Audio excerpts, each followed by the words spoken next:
குஞ்சன் வீட்டோடைய செல்ல பொண்ணு. எல்லாரோடைய அப்பா அம்மாவை போல அவளோட அப்பா அம்மா கூட அவங்க ஒரு பொண்ணோட கல்யாணத்தை ரொம்ப விமர்சையா நடத்தினாங்க. குஞ்சன் அங்கத்தை கல்யாணம் பண்ணிக்கிட்டு அவளோட அத்தை வீட்டுக்கு வந்துட்டா. அதோட அவளோட முதல் ராத்திரி கூட ரொம்ப அழகா நடந்துச்சு. அடுத்த நாள் டிஃபன் ஆனதும் அங்கத் குஞ்சன் கிட்ட சொல்றான், குஞ்சன், நம்ம வீட்டுக்கு ஒரு பாரம்பரியம் இருக்கு. இன்னைக்கு உன்னுடைய முதல் நாள். இந்த பாரம்பரியம் நீ முன்னாடி கொண்டு போக இது சரியான நேரம்.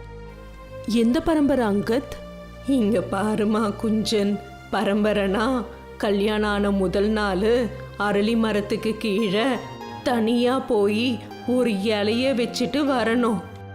இந்த வேலை செய்யும் போது பெண் ஒருத்தி தான் இருக்கணும், அவ கூட யாரும் இருக்கக்கூடாது. அப்படி இருந்தா பரம்பரையில தோஷம் ஏற்பட்டுடும். சரிங்கம்மா, நீங்க எப்படி சொல்றீங்களோ அப்படியே கேக்குறேன். இதை கேட்டதோ அங்கத்தும் பல்லவியும் ரொம்ப சந்தோஷமா இருந்தாங்க. சாயந்தரம் ஒரு 7 மணிக்கு குஞ்சன் வீட்ல இருந்து போனா. அவ அங்கிருந்து தூரமா போனதுக்கு அப்புறம் அங்கத் யாரோ மோஹித்ன்ற ஒருத்தனுக்கு போன் பண்றா. அவ இங்க இருந்து கிளம்பிட்டா. நீ ரெடியா இருக்கல்ல? அட அங்கத், கொஞ்சம் நேரம் ஆகும், நான் உடனடியா வரேன். அவ இங்க இருந்து கிளம்புறத எல்லாரும் பார்த்திருக்காங்க. இதுதான் சரியான நேரம். நீ முடிஞ்ச வரை சீக்கிரமா அங்க போ, சரியா? இந்த பக்கம் வேகமா குஞ்சன் காட்டு பக்கமா நடந்து போயிட்டு இருக்கா. காட்டுல நடந்து போயிட்டு இருக்கும் போது வந்த சத்தம் அவளுக்கு ஏகப்பட்ட பயத்தை கொடுத்தது. இது என்ன பரம்பரை பழக்கம்? எப்படியாவது இதை முடிச்சிடணும். கடவுள் என்ன நல்லபடியா வீட்டுக்கு அனுப்பி வச்சா போதும்பா. அதுக்கப்புறம் கொஞ்ச தூரத்திலே குஞ்சனுக்கு ஒரு அரளி மரம் தெரியுது. அப்பா, எப்படியோ வந்துட்டோம். ஆனா அவளுக்கு இந்த விஷயம் தெரியவே இல்லை. அந்த நேரத்துல யாரோ அவளை பார்த்துட்டு இருக்காங்கன்னு. மரத்து மேல ஒரு புண்ணியவதி பெண் மரத்து மேல உட்கார்ந்துட்டு காலாட்டிட்டு இருந்தா. குஞ்சனுக்கு அவ காலாட்டுற சத்தம் கேட்ட உடனே மரத்தை நோக்கி மேல பாக்குறா. அவளோட பயங்கரமான ரூபத்தை பார்த்து அவ அப்படியே அதிர்ந்து போறா. அப்போ தூரத்துல வர மோஹித்துக்கு இந்த மாதிரி சத்தம் கேக்குது. நான் இன்னும் அங்க போகவே இல்லையே, அதுக்குள்ள இந்த சத்தம் எப்படி? மோஹித் அதுக்கப்புறமா வேகமா அவகிட்ட வரான். அப்போ அவன் பாக்குறான், மரத்துக்கிட்ட குஞ்சன் நல்லபடியா நின்னுட்டு இருக்கா. நீங்க நல்லா இருக்கிறீங்களா? ஆமா, நான் நல்லா தான் இருக்கேன். நீங்க எதுக்கும் பயப்பட தேவையில்லை. இப்படி சொல்லிட்டு அந்த இடத்துல இருந்து குஞ்சன் கிளம்பிடுறா. ஆனா மோஹித் அங்கேயே தேடி பார்த்துட்டு இருக்கான். இவ்வளவு நேரம் நல்லா தான் இருந்தேன், ஆனா இதுக்கு மேல இருக்க மாட்டேன். இதெல்லாம் சொல்லிட்டு மோஹித் அவனோட பாக்கெட்ல இருந்து கத்தியை எடுத்து அவளோட பின்னாடி ஓடுனான். குஞ்சன் அவளை உத்து பார்த்ததும் ரொம்ப பயந்து போயிட்டான். அப்புறம் அவன் பின்னாடியே நடந்துக்கிட்டு கீழே விழுந்துட்டான். அப்போ ஒரு பயங்கரமான சத்தம் காத்துல உலாவிக்கிட்டு இருந்துச்சு. அப்ப குஞ்சன் சம் சம்னு அங்கிருந்து கிளம்பிட்டா.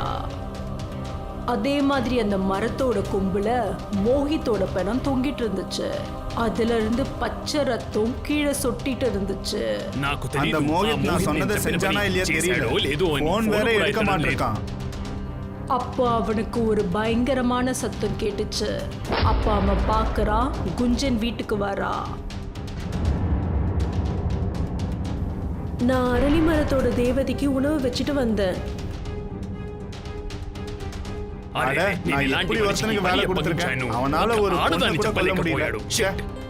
குஞ்சன் அவ வீட்டுல இருந்த சாமான்களையும் அவளோட வீட்டோட செவத்தையும் பார்த்துக்கிட்டு இருந்தா. அப்போ அவளோட முகத்துல சந்தோஷம் துள்ளி வழிஞ்சுது. இதுதானே என்னுடைய கடைசி கனவு. நான் ஒரு புண்ணியவதியா இருந்து என் புகுந்த வீட்டுல இருந்துகிட்டு நான் எல்லா சந்தோஷத்தையுமே அனுபவிக்கணும். ராத்திரி அங்கத் அவன் வீட்டுக்கு போனதும் குஞ்சன் கல்யாண கோலத்துல உட்கார்ந்துட்டு இருந்தா. என்ன விஷயம்?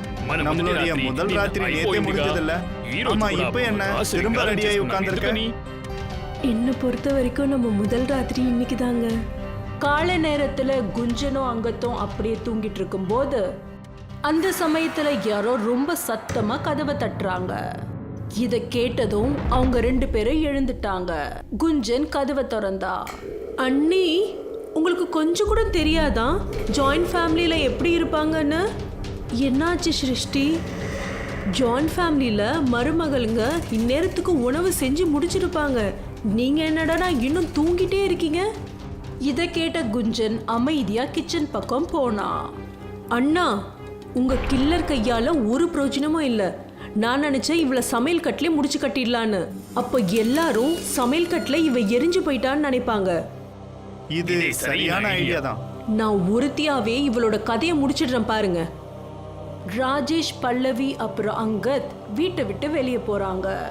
அப்ப சிருஷ்டி கிச்சன் கிட்ட போனா. அப்ப அவ அங்க போய் பார்க்கும்போது கேஸ் மேல வச்சிருந்த கடாயில எண்ணெய் கொதிச்சிட்டு இருந்துச்சு. அவ ஒரே கால்ல கிச்சன் கிட்ட போயிட்டு அப்புறம் ஒரே நொடியில அவளோட தலைய புடிச்சு அந்த எண்ணெயில நல்லா முழுகடிச்சா. குஞ்சன் கடாயிலிருந்து அவளோட தலையை எடுக்க முயற்சிக்கிறா. ஆனா சிருஷ்டி அவளோட முழு பலத்தோட அவ தலையை அழுத்துறா. இப்ப கிடைக்க போது மஜா. நீ இன்னும் கொஞ்ச நேரத்துல செத்து போக போற. அப்புறம் உன்னோட ஆஸ்தி நகைகள் எல்லாமே எனக்கு தான் கிடைக்க போகுது. கொஞ்ச நேரத்துல குஞ்சன் துடிக்கிறத நிறுத்திடுறா. அப்புறம் சிருஷ்டி அவளை விட்டுட்டா. அப்புறம் குஞ்சன் அவளோட தலைய கடாயிலிருந்து எடுத்துட்டா. இது இது எப்படி நடக்கும்? சிருஷ்டி பார்க்கும்போது குஞ்சனோட முகம் முழுமையா நல்லா இருந்துச்சு. அப்புறம் அவளோட முகத்துல இருந்து அந்த எண்ணெய் வழிய ஆரம்பிச்சுது. ஆனா அந்த எண்ணெய் அவளுக்கு கொஞ்சம் கூட ஆபத்தை விளைவிக்கல. நீங்க வரதட்சணைக்கு ஆசைப்பட்டு தானே மருமகளை வீட்டுக்கு கூட்டு வந்தீங்க. இப்ப பாரு இந்த மருமக உன்னை எப்படி பாடுபடுத்த போறான்னு சொல்லிட்டு. இப்படி சொல்லிட்டு அவளோட முகத்தை எண்ணெயில அழுத்துறா.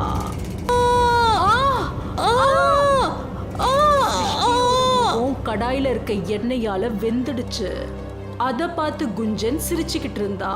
குஞ்சனோட கண்கள் இப்ப ரொம்ப சந்தோஷமா இருந்தது. அதுக்கப்புறம் சிருஷ்டி முகம் கூட முழுமையா கருகி வெந்திருந்துச்சு. அதுக்கப்புறம் அவ அங்கேயே செத்து போயிட்டா. குஞ்சன் அவளை விட்ட உடனே அவ அப்படியே கீழே விழுந்துட்டா. ஐயோ, என்னை விட்டுடுங்க. உங்களுக்கு என்ன ஆயிடுச்சு? குஞ்சனோட சத்தத்தை கேட்டு அக்கம் பக்கம் வீட்டுக்காரங்களும் குடும்பத்தாருங்களும் வீட்டுக்குள்ள போனாங்க.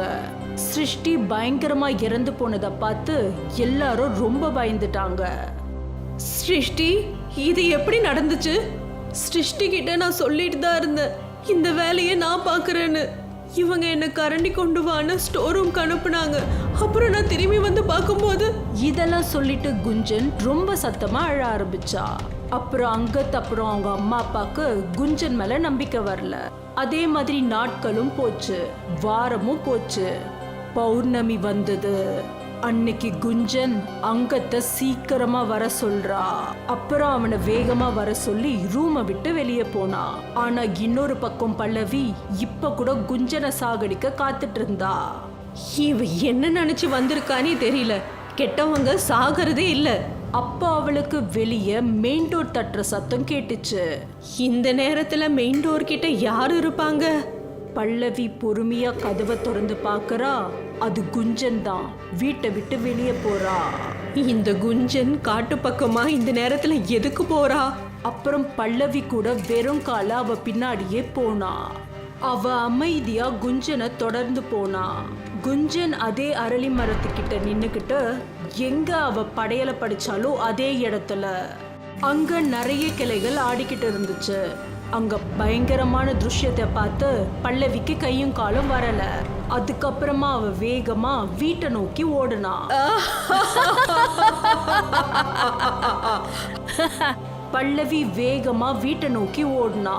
அப்புறம் மெதுவா போய் அவ பெட்ல படுத்துட்டா. அதுக்கப்புறம் பல்லவிக்கு ரொம்ப ஜுரம் வந்துடுது.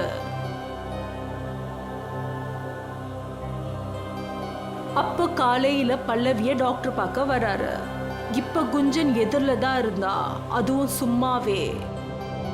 ராஜேஷும் அங்கத்தும் முதல் தடவையா பல்லவி இவ்வளவு பயப்படுறத பார்த்தாங்க.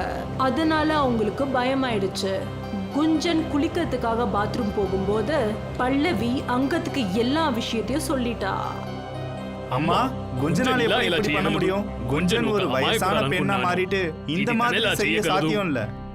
அது ஒரு மந்திரவாதியால தான் சொல்ல முடியும் இவ யாருன்னு. இப்போ அங்கத் ராஜேஷ பல்லவி கிட்ட விட்டுட்டு ஒரு மந்திரவாதி கிட்ட போறான். புது கல்யாண பொண்ணு 3 நாளுக்குள்ள ஏதாவது ஒரு அரளி மரத்துக்கு கீழே போனாளா? ஆமா, கல்யாணம் ஆன 2 நாளுக்குள்ள அவ காட்டு பக்கம் போனா. அப்போ கண்டிப்பா அந்த மரத்துல ஏதோ ஒரு பேய் இருக்கு. பேயா? அது என்ன? கல்யாண தண்ணிக்கு யார் ஒருத்தர் திடீர்னு செத்து போறாங்களோ அப்போ அவங்களுடைய ஆத்மா பேயா மாறி அந்த அரளி மரத்தை சுத்தியே எப்பவும் தெரிஞ்சிட்டு இருக்கும்.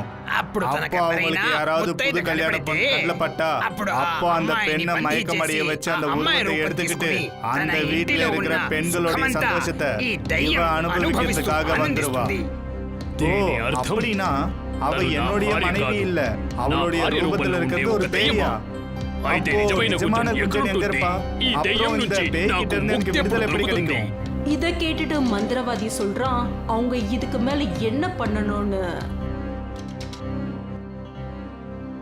ராத்திரி குஞ்சன் தூங்கிட்டு இருக்கும்போது பல்லவி அர்ச்சனை கொம்பை எரிச்சிடுறா. அதை எரிச்சதால நிறைய புகை வந்தது. அது முடிஞ்சதும் பல்லவி அத ஒரு பிளேட்ல வைக்கிறா. அந்த பிளேட்டை அங்கத்தை வச்சுக்க சொல்றா.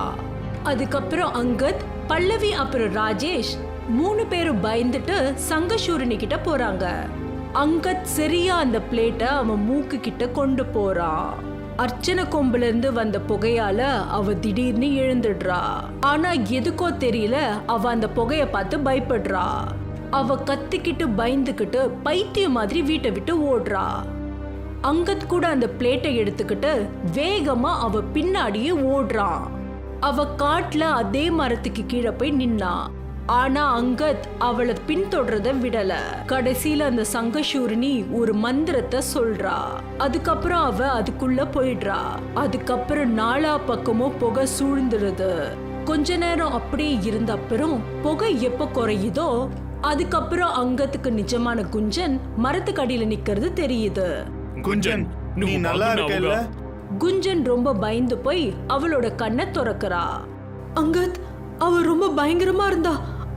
அவ என்னை இந்த மரத்துக்குள்ள அடைச்சு வச்சிருந்தா. எனக்கு ரொம்ப பயமா இருந்துச்சு. உங்களுக்கும் அப்புறம் அம்மாக்கும் ஏதாவது தொந்தரவு கொடுத்துருவான்னு. கடவுள் கருணையோட நீங்க நல்லா இருக்கீங்க. குஞ்சன் காதுல இதெல்லாம் கேட்கும்போது அவங்க மேலேயே அவங்களுக்கு ரொம்ப வெக்கமா ஆயிடுச்சு. அப்புறம் அவங்க கொல்ற பிளான முழுமையா விட்டுட்டாங்க.